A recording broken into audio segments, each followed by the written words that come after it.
Hi, everybody. Hello, I'm Ryan. I'm Bethany. And we are Ryan and Bethany Board Game Reviews. And today we get to talk about Forbidden Jungle. This is designed by Matt Leacock and is published by Gamewright Games. Matt Leacock is essentially like the master of the cooperative game. Obviously, Pandemic. I've heard a little game called Pandemic and all the games that it has spawned.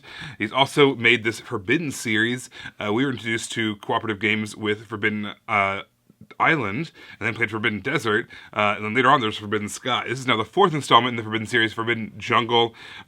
This is essentially a game where you need to escape. A lot of those games have this kind of escape style. You have to get out of here. In this case, you're trying to move tiles around, shift things around so you can find a portal powered up with these 4 crystals and get the heck out of there. Let me give you a quick overview of how to play. Alright, here's our setup for Forbidden Jungle. Basically, we have this kind of huge map full of tiles that we're going to be moving around on. And later on, we're actually going to be moving the tiles around themselves. We have a whole bunch of characters that we can choose from. I've got kind of a couple set up here, but they all have different special abilities, different things that they can do on their turn. They also have just different varieties of health, kind of balancing out their characters. The health is going to happen as we get stung by these different creatures that we have roaming the board over here. A lot of this game is going to have to do with exploring. We're trying to find a portal, and there's several portals underneath these tiles. But eventually, also what we need to do is once we find a portal, we have these 6 pink tiles. Behind 4 of them are going to be some gems. 2 of them are just going to be kind of like empty gems, I guess. We're going to need to find a portal and then surround that portal with the 4 actual good gems. And that's going to take a while of exploring and finding the right tiles in order to make that happen. But of course, it's not just exploring in sunshine and roses. We've actually got these monster bugs that are following us around as well. We have these small little eggs. These eggs are going to turn into these hatchlings. These hatchlings are going to turn into adults. The adults are going to move around, spin webs, kind of slowing down our progress, as well as stinging us. And of course, they might even make some more eggs, which are going to keep on coming and growing. So there's a lot of peril going on. That everything kind of ramps up as the game goes on. Also, if you want to choose your difficulty at the beginning of the game, we have kind of our track. Again, this is going to look familiar if you've played any of the Forbidden games. Basically, the higher up on this track you go, the harder it's going to get. You have different starting spots as well. There's Novice, Normal, Elite, and eventually Legendary. Once you're really good at the game and you want to take a real punishment, Legendary is the way to go. As we're moving around, we might uncover some tiles that have these kind of gear symbols on them. Once you uncover a tile that has a gear symbol on it, you're going to draw the top card of the deck. It's going to be some kind of an item. They're all good in this deck, all good things. There's some kind of items and benefits that you're going to be able to use. They are one-time benefits, but you can use them in addition to the other actions you can take on your turn. Once you've used it, though, it is gone. On your turn, you're going to get 4 actions, and you can do this in any combination. Basically, you can move around the board. You cannot move through webs. You can also remove things, such as the adults, the hatchlings, or the eggs, even some webs once the webs start getting spun. You can explore things by flipping over the tiles, and once you've flipped over some machines, you can actually use machines as well. Every player is going to get a handy player aid, which kind of shows you all the different machines you might uncover. There's a configurator. This one's very important. This allows you to slide tiles around. As we talked about, we want to be able to slide things into the correct orientation to win the game. This is going to be how you're going to do it. There's also the compeller that allows you to move around the bugs. The destruct switch allows you to destroy tiles. And of course, you're going to need those portals. Also, there's going to be other things on the board as well. There's nests. Eggs are going to come out of nests. Tunnels are, the hatchlings are going to come out of the tunnels. We talked about the portals as well. The crystals we need to activate the portal. And there's an electrifier, which is my favorite tile in the whole game. This allows you to remove any hatchling or adult that enters this tile. So you can use the compeller, move them to the electrifier, and zap them. So a turn might look something like this. You might move 1. They might flip over a tile. And when you flip over a tile, you want to take the title and orient it to match the Fool's Landing. There's kind of all these different symbols on the backs of these tiles. There's all these squares, circles, triangles, and stars. They're randomly oriented at the beginning of the game, but then once they are flipped over, they're going to kind of re-randomize and reorient based off of that starting spot. I'll show you why that's important in just a moment. But for right now, we've found one of our portals, which is fantastic. That's going to be a way that we can kind of get started right away on fulfilling our objective. So that's 2 actions. I'm going to move over here, and then flip this over as well. This is a tunnel. This is one of the things that could have been one of the gems that we needed, one of the crystals. This one is one of the ones that is actually kind of a red herring, a fake one that is not active. This would not work towards fulfilling our portal needs. But it did have one of those little gear symbols on there, so we would get one of those extra cards. Once we have taken our actions, now it's time for the board to take its actions. We've got this deck of cards here. We're going to flip over cards based off of how our terror level is. Basically, at the start of the game, you're going to determine that, and then it's going to keep on getting worse and worse. We set it up for Legendary, so we're going to be drawing 3 of these cards and doing whatever they say. There's a lot of different variety in this deck, but almost everything is bad news. So for instance, we might have things like this. Eggs were discovered in these nests. And guess what? Maybe those eggs are going to turn into hatchlings. And guess what? Those hatchlings are going to turn into adults. And then those adults are going to spawn more eggs. And then the adults and the hatchlings are going to move around, and the adults might sting you, cause you to lose some health. And this is where those symbols come into play. This particular one says, move hatchlings and adults towards the star on their board, or on their tile. So again, you're going to find their tile wherever there's adults or hatchlings. You're going to find the star, and if they can move on to the next tile adjacent to them, towards the star, they're going to all move that direction. Similarly, there might be tiles that say things like this. Adults spin webs in a certain direction. This particular one says towards stars. And basically, when you play a web, it's going to go between the two tiles. So for instance, if the adults were to spin webs towards the stars, it might look something like this.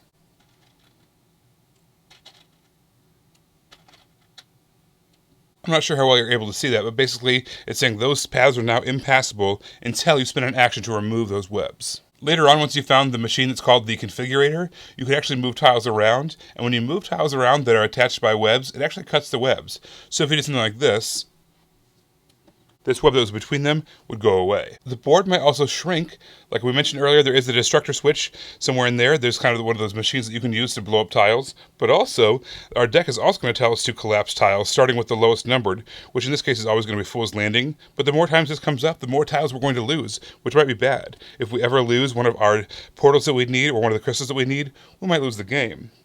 And of course, we're going to have cards like this that's going to increase the threat level. So we're going to be constantly ticking closer and closer towards all of our different lose conditions. Speaking of that, let's talk about how we win the game. We, as the players, win the game if we've found a portal, and we've surrounded it on all four sides by good active crystals. There are none of the adults, hatchlings, or eggs on that tile, and all the players have all moved that tile as well. That is our win condition. However, there are a lot of ways that we can lose the game. First of all, if we are overrun, if we need to draw an egg, or an adult, or a hatchling, or a web, and there's not one of those items available, we lose the game that way. Next, if our threat level climbs all the way to the top of that board, we're going to lose that way. If any of our players loses their health, we can lose that way. Or if we're on a tile that collapses and there isn't an adjacent tile for us to move to, we don't have a jetpack, we're going to lose that way. And lastly, if any of the eliminated crystal tiles or all four of the portal tiles are removed from play because of that destruction switch or because of possibly that collapse card, that's another way that we can lose the game. So there's kind of a lot of things you need to manage. You have to manage your own health. You also need to kind of be working towards the goal of finding the portals and the crystals. You have to kind of stop the different bugs from growing and from taking over the board. But also, the more you explore and take over, the more nests that are going to appear, the more portals are going to appear, and that's how more of the eggs and the hatchlings come out.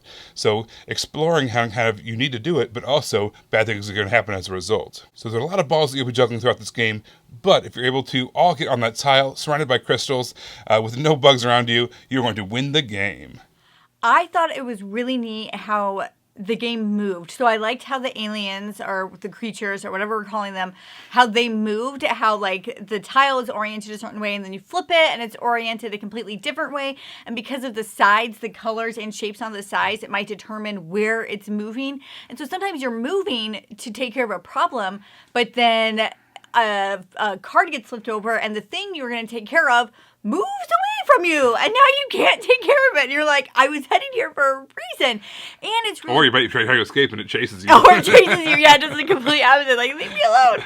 And it's really cool how eventually the game works where all of the tiles move in all of these games, and these ones you move them, but it's like a puzzle. You know those puzzles where it has all these pieces, but one piece is missing, and you have to like move it around. Slidey. That's what this reminded me of. You had to slide things around to try to get it into that exact puzzle. So the way that the things moved in this game, the tiles moved and the creatures moved, I just thought was really cool. I like the kind of the uniqueness of the machines that you would uncover. And Bethany kind of mentioned the configurator. That's the one that you use to kind of slide things around. Yeah. That was so much fun to use. You felt like you had this ultimate control over the board, which in other games you just don't have.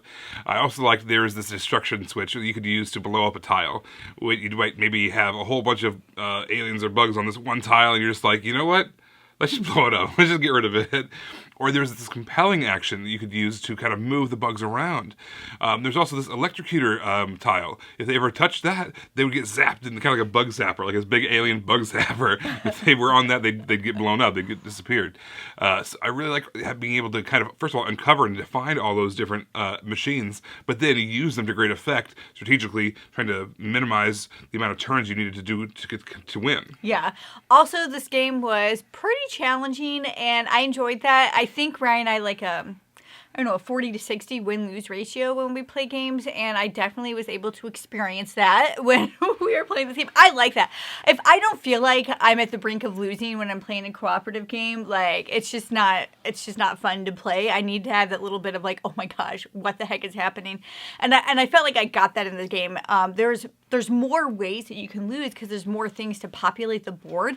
So there's more things that can run out, more ways that you can lose. But as always with all of the Forbidden games, you can also mitigate that. So you can make it more challenging or you can make it easier as well. So if you're not like us and you don't like to lose all the time and you want to win a little bit more, maybe you like a 70-30, then you can mitigate that so that way the game works in your favor. Yeah, like Bethany mentioned, there's a lot of variability. There's so much you can kind of play with here. Yeah. As far as the replay value goes, you're only going to see a handful of those gear cards, those item cards throughout the course of the game. It feels like they're a little harder to get because the way I play, at least, I like to explore only whatever is absolutely necessary, because the more you uncover, the more opportunities that makes bugs going to come out of those particular tiles. But there's a whole big stack of them, and you're going to get different ones each time. But also, there's the setup, right? There's the setup that the game tells you to play. But also, there's this whole extra few cards they give you that are double-sided that gives you this variety of new setups. And they all are varying in range of difficulty as well.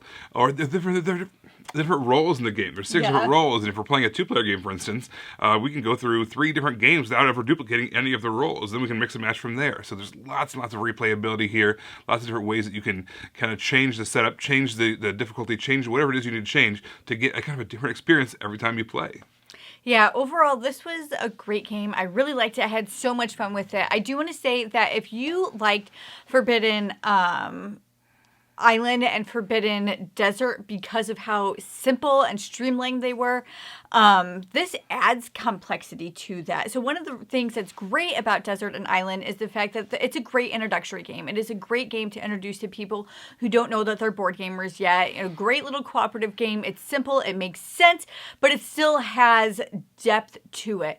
This is a couple steps above that. I think that this kind of is not an introductory game anymore. Not that that's bad. It's still fun and it's still very enjoyable. I just would not use this as a way to introduce people into games anymore. All right, so let's talk about the Forbidden series as a whole really quick. Sure. So we started, the first one we ever played was Forbidden Island, which is the first one of the series, the first one released, and it was, as you mentioned, the rules were very simple. The complexity was very low, while still being pretty tough. Yeah. You know. Yeah. And then we played Forbidden Desert, which ramped up things, gave it an extra difficulty, also gave it an extra complexity. Yeah. Then Forbidden Sky, we played that when it came out. A whole different ball of wax. It was just like a whole left turn. It had kind of this electronic component to it. Had a very high toy factor. Very much so. And then this one is the most complex, while also being very enjoyable. So the first 2 used these metal tins. The third one went to a cardboard box, and now we're back to metal tins again. Guess which one was my least favorite?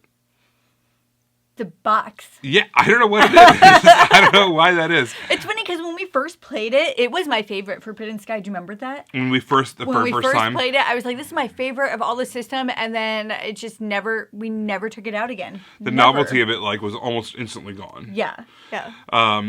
It was. I think it's the magic of the metal tin. but realistically, you're like. And weirdly, I don't like metal tins in other games. I want just a box, but I'm kind of being tongue-in-cheek. But really, the first 2 had this magic, this simplicity mixed with this wonder, mixed with challenge. Yeah. That third one kind of felt like, okay, now we're trying too hard. Now it's like this is other kind of system. It's related thematically, but it just doesn't work. And And to me, this one felt like, okay, we are back to the original ideas. We are exploring, we're moving around, we are solving this puzzle, and it's fun, and it's challenging, and there's no gimmick to kind of use to prop up, the gameplay. So this is probably now my new favorite. Really? I mean, it's close between this and Desert, but this has currently got the edge. I've played this probably, I don't know, just a ton of times over the past couple of months, and I really enjoyed this one. I know Ryan got a chance to play it before I did with one of our friends, and he just like talked about it for a very long time. He thought it was so cool. Also, this has nothing to do with the game, but has anybody written fan fiction about all of these worlds? Because I want to read it. I want somebody to write it. I want somebody to do that for me because how all of these different Forbidden Jungle and Forbidden Desert and Forbidden Sky are all related. And I see all the artwork on all of it, and it's just so cool. And I want there to be like more to this world. I want there to be a story to this world. It has nothing to do with the gameplay. So just I'll skip it. I'll stop right there. Yes.